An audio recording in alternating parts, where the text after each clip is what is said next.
Hello students, welcome to mathematics classes. आज हम लोग वेक्टर अलजेब्रा चैप्टर की जो नेक्स्ट टॉपिक है वेक्टर ज्वाइनिंग टू पॉइंट्स, या इसको ऐसे भी हम लोग कह सकते हैं vector formed by two position vector, या वेक्टर ज्वाइनिंग टू पॉइंट्स भी कह सकते हैं। अभी तक आप हमारे वेक्टर अलजेब्रा के प्रीवियस वीडियोज को नहीं देखे हैं तो हमारे चैनल को विजिट कीजिए और वहां पर जाकर वेक्टर अलजेब्रा के सारे टॉपिक वाइज जो वीडियो हैं उनको जरूर से जरूर देख लें। और अभी तक आप हमारे चैनल पर सब्सक्राइब नहीं किए हैं तो चैनल को सब्सक्राइब कीजिए, बेल आइकन को नोटिफिकेशन ऑन कर लीजिए ताकि लेटेस्ट जो नोटिफिकेशन है आपके पास आते रहे। तो चलिए हम लोग वेक्टर ज्वाइनिंग टू पॉइंट की शुरुआत करते हैं। आप यहाँ पर देख सकते हैं कि यहाँ पर एक 3D जो स्पेस है दिखाया गया है। यहाँ पे ये x एक्सिस है, ये y एक्सिस है और z एक्सिस है। x एक्सिस के डायरेक्शन में यूनिट वेक्टर i कैप है, y एक्सिस के डायरेक्शन में यूनिट वेक्टर j कैप है, z एक्सिस के डायरेक्शन में यूनिट वेक्टर k कैप है। और यहाँ पे एक पॉइंट P1 है जो कि x1, y1, z1 इस पॉइंट का पॉइंट है, और एक P2 पॉइंट जो है जिसका कोऑर्डिनेट x2, y2 और z2 है। अब हम लोगों को P1 से लेकर P2 तक P1, P2 vector P1, P2 को हम लोगों को बताना है, P1, P2 को निकालना है कि क्या होगा हम लोगों का vector P1, P2, what is the P1, P2। और ये वेक्टर जो है OP2 वेक्टर है, OP2 वेक्टर, और ये जो है OP1 वेक्टर है। क्या है? OP1 वेक्टर है।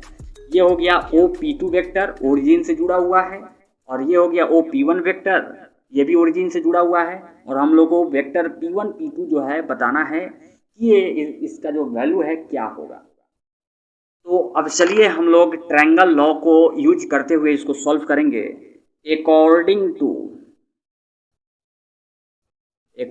टू ट्रायंगल लॉ, यहाँ पे चलिए ट्रायंगल लॉ अब हम लोग लगाते हैं। कैसे ट्रायंगल लॉ का यूज होगा उसको भी हम लोग देखते हैं। यहाँ पे जो है फर्स्ट वेक्टर का जो हेड है दूसरे वेक्टर के टेल से जुड़ा हुआ है, और दूसरे वेक्टर के टेल से जुड़ा हुआ है, और ये जो तीसरा वेक्टर है पहले के टेल से दूसरे के हेड की ओर जो है एक वेक्टर है। यानी कि ट्रायंगल लॉ के अनुसार vector OP2 is equal to हो जाएगा vector OP1 plus vector P1, P2। ये ट्रायंगल लॉ के अनुसार हम लोगों ने यहाँ पर लिखा है, अपना से कुछ नहीं हम लोग लिख रहे हैं, ये ट्रायंगल लॉ ऐसा कहता है इसलिए हम लोगों ने इसको लिखा है। अब नेक्स्ट आगे हम लोग इम्प्लाई करेंगे कि हम लोग को वेक्टर P1, P2 निकालना है, तो इसको हम लोग इधर लाते हैं और P1, P2 as it is रहेगा। तो vector OP2 is equals to minus OP1, vector OP1 is equals to होगा वेक्टर P1, P2, और फिर इम्प्लाइज करेंगे तो vector P1, P2 is equal हो जाएगा vector OP2 minus vector OP1। ये जो है हमारा फॉर्मूला हो गया। यानी कि वेक्टर OP2 में से वेक्टर OP1 को घटा देंगे। आइए अब इसको हम लोग देखते हैं और वेक्टर P1, P2 को फाइंड आउट करते हैं। यहाँ पर OP2 का जो कोऑर्डिनेट है, OP2 जो है वह क्या है? वह है x2 i cap, y2 j cap plus z2 k cap minus हो जाएगा क्या चीज? x1 i cap plus y1 j cap plus z2 k cap. ये जो है हम लोगों ने यहाँ तक तो समझ में आई होप कि आप लोगों को आ रहा होगा। अब i कैप वाला एक जगह करते हैं तो x2 minus x1 i cap plus y2 minus y1 j cap plus z2 minus z1 k cap. ये जो है हम लोग को वेक्टर P1, P2 जो है निकल कर आ गया। ये क्या है? वेक्टर P1, P2 हम लोगों ने निकाल डाला है। अब इसका अगर मॉडुलस की बात करें यानी मैग्नीट्यूड की बात करें तो वेक्टर P1, P2 का जो मॉडुलस है वो क्या हो जाएगा?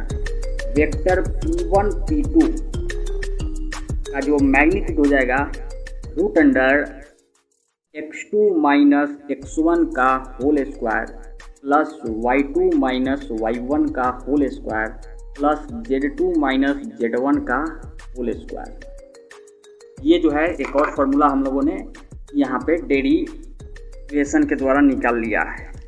तो इस फार्मूलाज को और इस फार्मूलाज को हम लोग रिमेंबर करेंगे। आइए अब इसको ट्रिक के द्वारा देखते हैं।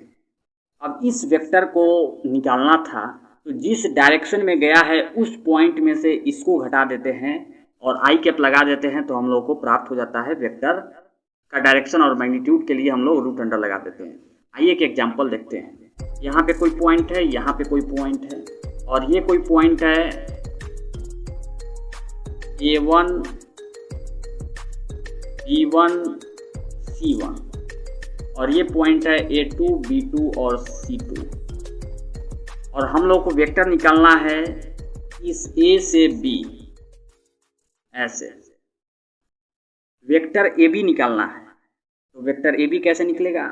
तो vector AB is equals to हो जाएगा, वेक्टर A से B की ओर जा रहा है, A से B की ओर जा रहा है, यानी A2 minus A1 I cap plus B2 minus B1 J cap plus C2 minus C1 K cap. ये जो है हम लोगों का निकल गया वेक्टर AB। और इसी प्रकार अगर कोई पॉइंट दिया हो और वेक्टर BA निकालना हो तो vector BA is equals to हो जाएगा, वेक्टर B अगर कोई कहे निकालने के लिए तो हो जाएगा A1 minus A2 I cap plus B1 minus B2 J cap plus C1 minus C2 K cap. यानी कि BA है तो A के पॉइंट में से B घटाएंगे, BA है तो A के पॉइंट में से B घटाएं तो A1 माइनस A2 हो गया। ये ट्रिक है कि वेक्टर BA है तो A के पॉइंट से B में से घटाएंगे। तो यहाँ पे वेक्टर BA इस डायरेक्शन में, इस तरह जो है इस डायरेक्शन में जो है वेक्टर निकालना है, तो A से B में घटाएं। जब वेक्टर AB निकालना था तो B से A में घटाएं। ये ट्रिक है। आइए अब इस पर हम लोग कुछ एग्जांपल्स देखते हैं और उसको सॉल्व करते हैं। ये क्वेश्चन कहता है कि find the vector joining the points P and PQ directed from P to Q। यानी ऐसा कोई पॉइंट है P जिसका कोऑर्डिनेट दिया हुआ है 0 2 3 और ऐसा कोई पॉइंट है Q जिसका कोऑर्डिनेट है -1 -2 -4 और कह रहा है directed from P to Q। यानी ये जो है P से Q की ओर इसका डायरेक्शन है। यानी वेक्टर PQ को हम लोग को फाइंड आउट करना है। तो वेक्टर PQ को निकालने के लिए हम फार्मूला का यूज करेंगे। वैसे ही जब वेक्टर PQ को निकालना है तो Q के पॉइंट में से P को घटा देंगे, तो हो जाएगा -1 -0 आई कैप प्लस -2 जे कैप प्लस -4 -3 के कैप। इसको सॉल्व करेंगे तो ये क्या हो जाएगा, -1 आई कैप -4 जे कैप -7 के कैप।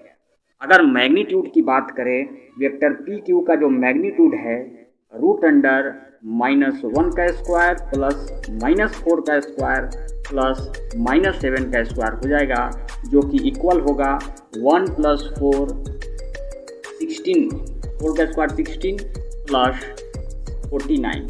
जब इसको ऐड करेंगे तो और सॉल्व करेंगे तो कितना हो जाएगा, ये हो जाएगा 66। ये जो है हम लोग का मैग्नीट्यूड हो गया और ये वेक्टर फॉर्म में हम लोग का निकल गया है। आप देख सकते हैं ये मैग्नीट्यूड है और ये वेक्टर फॉर्म में आई कैप जे कैप के कैप के रूप में हम लोग का वेक्टर PQ निकल गया। फिर से मैं बता दूं कि अगर वेक्टर PQ निकालना है और P और Q पॉइंट दिया है तो PQ निकालना है तो Q - P करेंगे। क्या करेंगे, Q - P, यानी Q के पॉइंट में से P को घटा देंगे और आई कैप जे कैप के कैप लगा देंगे और सभी को जोड़ देंगे। फिर से मैं बता दूं कि वेक्टर PQ निकालना है तो -1 में से 0 घटाए यहाँ पे और आई कैप लिख दिए, क्योंकि ये x एक्सिस को और ये y पॉइंट और ये z एक्सिस को डिनोट करता है। तो आई होप कि ये वीडियो आपको अच्छी लगी हो और आप हमारे चैनल पर नए हैं तो चैनल को सब्सक्राइब जरूर कर लें। Thanks for watching this video. Thanks. जय हिंद दोस्तों, धन्यवाद। चैनल को सब्सक्राइब जरूर से जरूर कर लें।